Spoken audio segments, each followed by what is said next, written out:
All right, good afternoon, everyone, and welcome to Subcommittee 1, first meeting post-crossover. We have a short docket today, but first, let's take our attendance.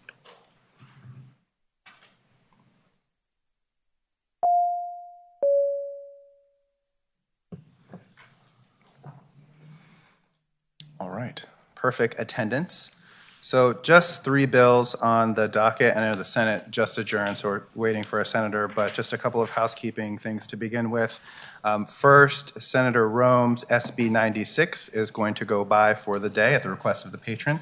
Is there a motion? So move. Second. Okay, it's been moved and seconded that SB 96 go by for the day. All in support will say aye. Aye. Any opposed? Okay, that bill has gone by for the day. And then SB 834 from Senator Jones. That's going to be re-referred to the Appropriations Committee. So move. Second. Okay, it's been moved and seconded that we're going to re-refer that to Appropriations Committee. All in support will say aye. Aye. Any opposed? Okay, then we have one single solitary bill from Senator Serville, and we will wait patiently until he arrives so the committee will be at ease.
I'm the only bill in your docket?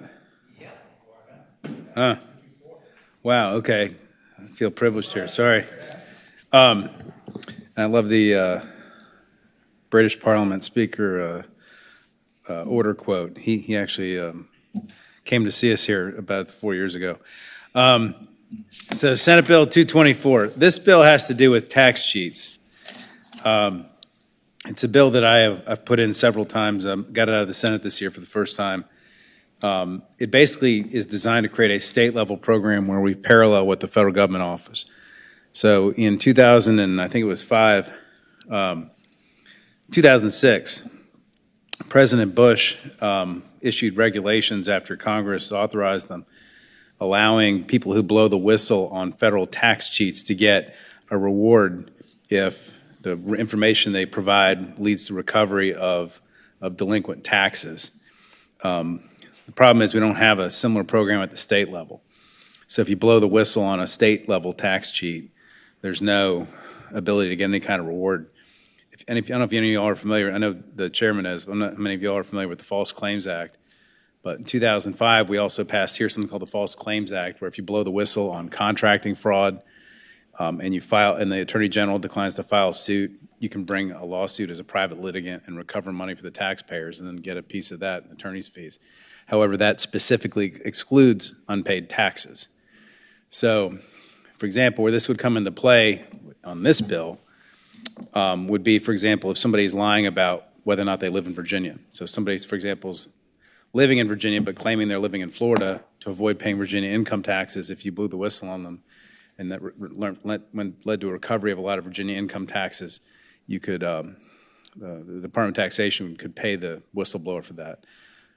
Other taxes could be like sales taxes, gas taxes. There's other taxes that are leveled only at the state level that this would apply to. So that's basically what it does. Gas taxes could be another example. When I was a governor's fellow back in 1993, the mafia was shipping gas tanker truckloads of heating oil down here from New Jersey and selling it as diesel gas because they're chemically identical, but they weren't paying the gas taxes on it. They were pocketing the difference. And but you couldn't. There's no reason to blow the whistle on that right now, unless you just want to be a good Samaritan. So anyway, this just requires our tax department to create a program. And there's some thresholds in here about the size of the business or the size of the individual, the gross income of the individual in play. Happy to talk about that, but I hate it when people don't pay their taxes. It drives me crazy because I pay every penny that I owe. And I just think if people blow the whistle on somebody and it leads to something, they should get rewarded. Thank you, Senator. And I understand on the Senate side, you made some amendments to, in response to concerns from Department of Tax, and now they're in a good place with this, but I see them in the room as well. But yeah, the Department of Taxation had concerns. The original bill said that if you didn't like the reward you got, you could sue the Department of Taxation, have your review awarded to determine whether or not it was a fair amount or whether or not it was truly you that led to the recovery. And they didn't like that, so now there's no review process. It's just 100% up to them. So I guess if you don't get a good reward, you call your senator, your delegate. Uh-oh. All right, very good. And I noticed there are a couple of other states that have implemented similar kinds of laws. Has there been good success in terms of implementation there? Anything we can learn from? Yeah, I have that. New York, Texas. Yeah. No, I don't have that in my notes, but there are other states that do it. I'm sure I could ask AI and it give me an answer really quick. That's okay. All right. Does the subcommittee have any questions? I see Delegate Davis. Thank you, Mr. Chair. One question: can the whistleblower remain anonymous? I don't think so. I mean, I don't know how they would expect to get paid if they're going to stay anonymous. So if they're looking to get a reward, I don't think so.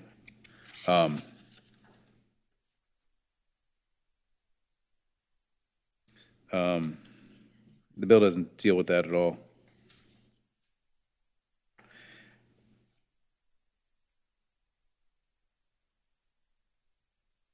So I mean, if you're expecting a reward, you can't be anonymous. I don't know how they're supposed to pay you if you don't give your name.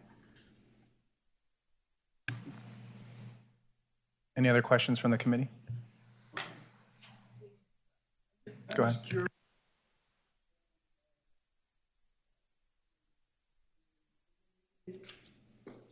Sorry, any of us have seen this, but I'm just wondering, and I'm sure,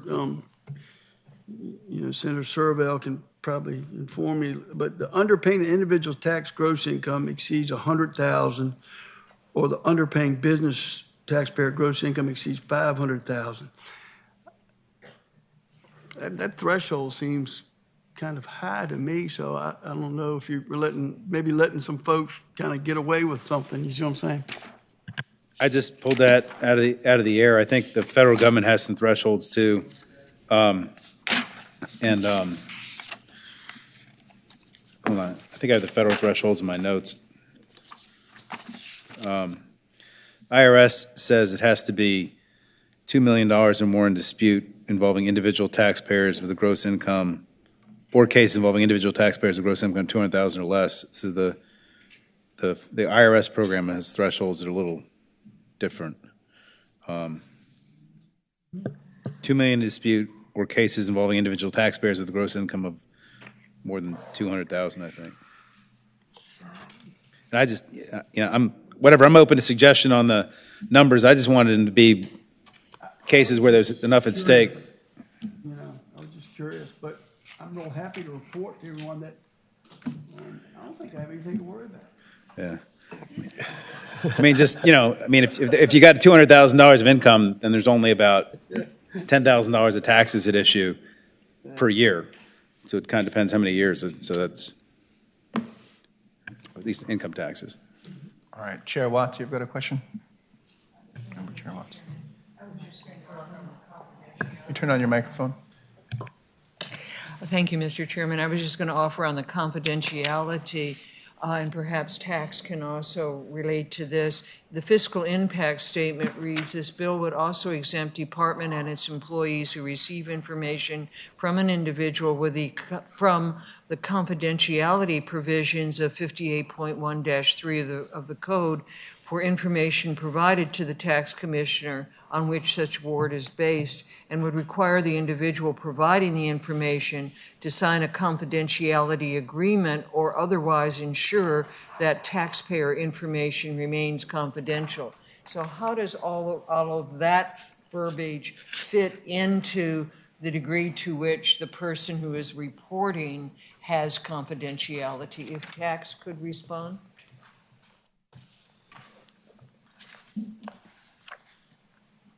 Go ahead, yeah.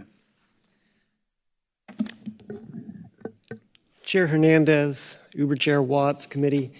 That language, we worked with the patron on that for two reasons. One is because without that language relieving the Department of confidentiality, we wouldn't be able to even confirm that there was any unpaid tax or underpayment of tax, because that would be revealing confidential taxpayer information to the informant. So we couldn't even acknowledge that there was a debt to be owed or that they should get any money.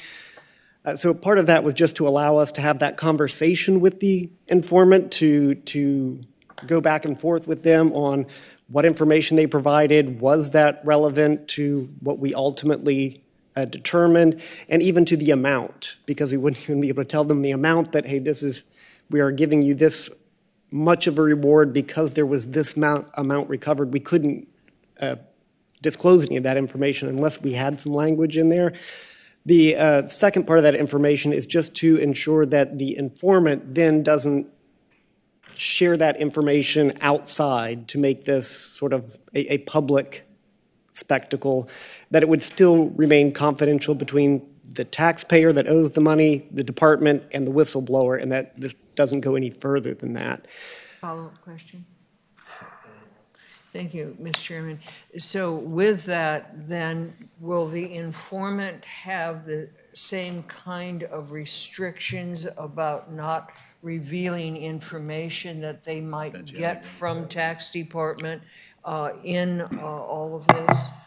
Yes, that's that second part, that the informant would be required to get a reward, would be required to sign a confidentiality agreement, that they're not going to share any information that maybe they get from the department about how much we recovered, and then things like that wouldn't be shared outside of just the taxpayer involved, the informant, and the department. We're just trying to keep those three people as the only people that are going to be able to receive this information. That's on Mr. Chairman, line 23 follow and final 24. up. So now the next step is, with all of this in place, is tax then going to keep confidential all of their dealings with the informant, so that anything that's known about the informant's activities is the informant has, for whatever reason, said whatever. Would that be true? I don't believe that there's any requirement in the law, but I believe it would be tax's intent that we wouldn't be sharing that information. You wouldn't be. If there is some concern, you could certainly add something that said that the tax is prohibited from sharing any of that information in a FOIA or something like that about who's provided information or anything like that.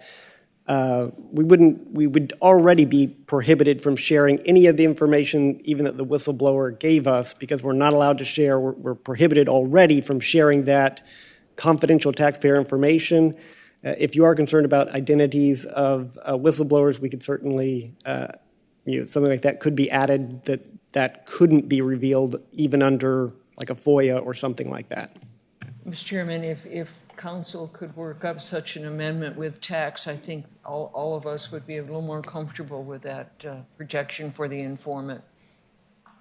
Looking at council, that's something you can work up relatively quickly.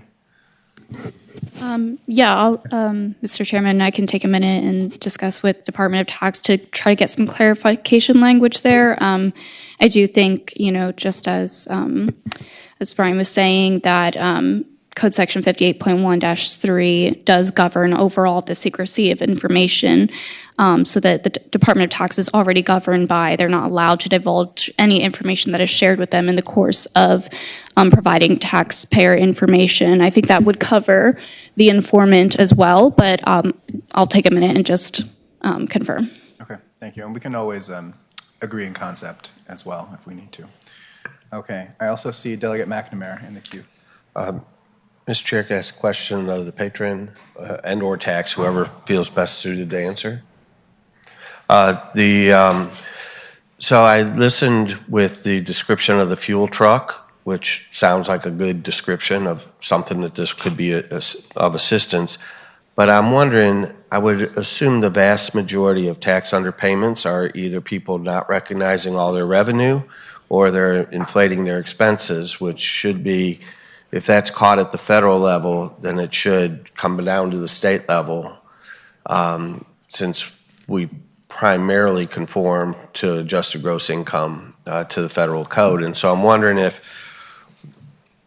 if an informant getting double dipped, because if they inform to the federal level, we would have had that information anyways, and then now they're getting money from the state level. Maybe I'm misreading it. Thank you. So a couple things about that. I'm not sure I'd say it's a double dip. I mean, if you were to inform at the federal, I assume anybody that blows the whistle probably would blow it at both when it comes to income taxes. And so this would authorize both a state award and a federal award. But the state income taxes obviously would be a much smaller piece to take a reward from. So I'm not sure it would be a double dip. So let me try to rephrase the question. So if somebody underreports income by $1 million, they're reported to the federal government. $1 million in taxes or $1 million in income? Million in income. So they underpay their taxes by $250,000. They're reported to the federal government through the whistleblower. The federal government says, hey, yep, you're right. Here's your reward. They had an extra $1 million worth of income. By the way, Virginia, here, this taxpayer had an extra $1 million worth of income, so you need to go get your $50,000. Why would I want to have to pay that person on the state side when we were going to get the information from the federal government anyways? Okay, well, which I'm assuming I'd ask tax if there is an adjustment of income at the federal level, I would assume it comes to the state level as well. Well, I think for one, there's a policy question there as to whether or not you ought to also give them a reward for the state level income taxes. But I would also just note that I think the biggest possible opportunity for state-level tax fraud are people that are claiming a different domicile than Virginia falsely to avoid paying Virginia income taxes. For example, you might be familiar with the case of Michael Saylor. He was the CEO of MicroStrategy. He was living in a penthouse in D.C., but pretending to live somewhere else like Florida. And so he didn't file D.C. income taxes for years. The D.C. Attorney General eventually recovered $40 million in unpaid income taxes from him because he was pretending to live in a different jurisdiction. And so, that's an example where our state has a direct interest in it. I mean, I've heard of lots of people pretending to live in Florida when they really live in Virginia. I've heard of that too. So That's a good example. Thank you. Okay. Seeing no further questions from the committee. Tax, did you want to add anything else on that last question? You're good to go? Okay. All right. Anyone in the audience here to speak in support? There's no one here. This bill is my idea. I've been trying to get it passed for 10 years. Okay. Anyone here in opposition? Anyone online? Okay. Council, are you good on the amendment, or should we just adopt it in concept? We have a bit of language, but if we could adopt it in concept, and also if we could report that as a substitute rather than an amendment, I think that's just easier if it's going to appropriations for them to handle. Okay. Okay, great. I'll give the patron the final word. I'm good. Committee operates by motion. Mr. Chair, Delegate Gardner. move to report. Do we have to refer this one? With substitute, yeah, to appropriations. Move to report with substitute and refer to appropriations. Second. Okay, is it moved and seconded that we report with substitute and refer to appropriations? Clerk shall open the roll.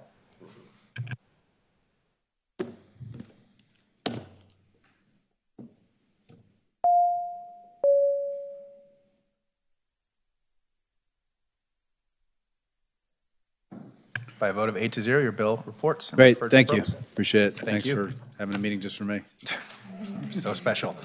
Seeing as we have no further business before the committee, we stand in adjournment.